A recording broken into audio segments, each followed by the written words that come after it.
I cover a lot of ground about $100 XRP in this channel in today's video. I will provide you with a more comprehensive view of the future, and Citibank and Ripple will assist me in doing so. Greetings from another episode. Not financial advice, but crypto should be your focus at this moment. However, keep in mind that this is the stock market. 2.0 Ripple released this video yesterday. Now let's talk about cross-border payments. I find it fascinating that trillions of dollars worth of value are transferred between countries each year. It is anticipated to reach $300 trillion by 2030. This is how it operates.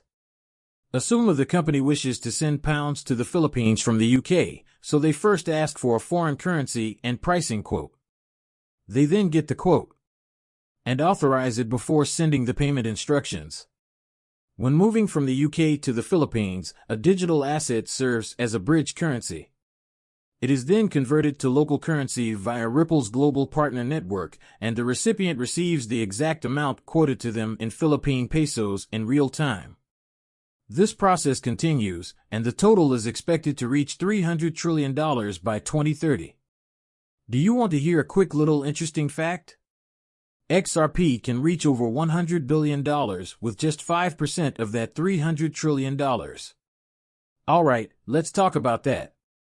Currently, but so far Ripple has spoken of around $300 trillion by 2030, and we had Citibank inquire who will be transferring the additional $250 trillion over the next 5 years. Treasurers could benefit from deposits. Substantial amounts of money sent across borders. The secret to wider acceptance will be harmonization and interoperability across so many platforms and jurisdictions. Keep in mind what Schwartz mentioned about every financial institution on Earth settling with one another. Financial institution in a jurisdiction that is compatible with them in seconds for less than a penny, and they're even telling you that digital assets haven't reached their full potential yet. Nevertheless, intriguing use cases like real-time liquidity and smart contracts are already starting to emerge and could, as you may recall, Ripple stated that they anticipate a significant expansion in the cryptocurrency market by 2024. As a result, we feel that XRP is a good investment in a world that is full of hype, experimentation, and discourse about the potential and actual speculation in digital assets. They even stated that digital assets will play a role in cross-border payments, though it is too soon to speculate what role they will play. The only digital asset that is truly prepared to address an issue at scale is a global payment problem. We are the pioneers and people, thus, we're too early.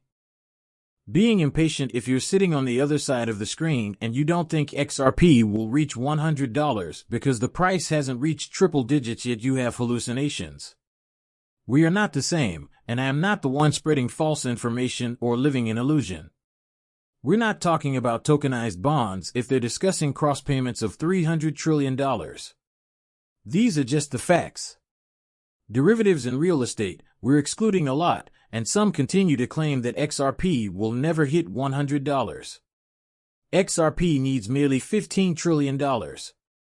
Market capitalization must exceed $100, or almost $2 trillion in daily trade, and Citibank was rather explicit about it. What I try to warn everyone is that over the next few years, trillions will move on a gigantic daily scale into many trillions of tons of volume and size on a daily basis. The market capitalization is currently $1.7 trillion. It is expected to reach over $50 trillion. If you are considering investing in an asset that has genuine utility, consider XRP. Isn't going to cross $15 trillion in market capitalization out of the $50 trillion, you are insane. Alright, it doesn't make sense for XRP's price to stay below triple digits, and Ripple is really optimistic about tokenization in the future. Do you guys recall Citibank? Tony Mladen is discussing what would happen if we connected all the banks. Alright, and we could have simply used system sharing that was compatible. Ledgers listen for the time being. Assume that there are more than 20,000 banks worldwide, and each one of them has a data center. have their own ledger within those data centers, and the communications between those databases and the messing around between those databases and market infrastructures that perform one type of thing is what we have in typical financial mess architecture. Thus, this is essentially not how the thesis would be tokenized. Wouldn't it be fantastic if we began conducting business on shared ledgers, like Turing, which is fully programmable? Imagine the productivity and innovation that would result from such a setup as opposed to the disorganized structure of our databases, which currently consist of more than 20,000 different islands and even have Ryan rugs. Declare that you are aware of the city tokens. The video today may annoy some of you guys, but whatever it is, it's not really solving any use cases that customers don't want. You know, specific bank tokens, they want multi-token, multi-order liquidity for enhanced efficiencies. However, this is the reality. Even though I might be mistaken now, people will still be thinking about this years from now. Video, and they won't tell you what they missed out on because all the information is available here. It's just not made for everyone, so come on, people, everything is going to blow out. And this is Jason Sarah, whatever that means. Works at DeFi, CBDC, Ripple Leader Tokenization, and Stablecoin. Take a listen to what he even said here during a period of significant bank restructuring and layoffs. It's impressive, at least, to observe them adopting contemporary technology to maintain their competitiveness.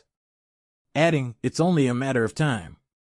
People, the future lies in tokenization. Good morning. This is Ripple from them, and today we are discussing stable currency. Tokenized bank accounts, cross-border payments, tokenized bonds. As I mentioned before, just relax. There's just too much money in the world, so they're shifting it to blockchain.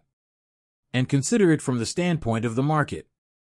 In contrast, the market capitalization of the entire cryptocurrency industry is $1.7 trillion, having peaked at $2.5 trillion. Let me tell you one thing, though. That will unfold quite nicely in a moment. It will most likely be this: do you think this market cap will go over $5 trillion, $6 trillion, and eventually $10 trillion? I firmly believe that these establishments will provide us with time to purchase these currencies.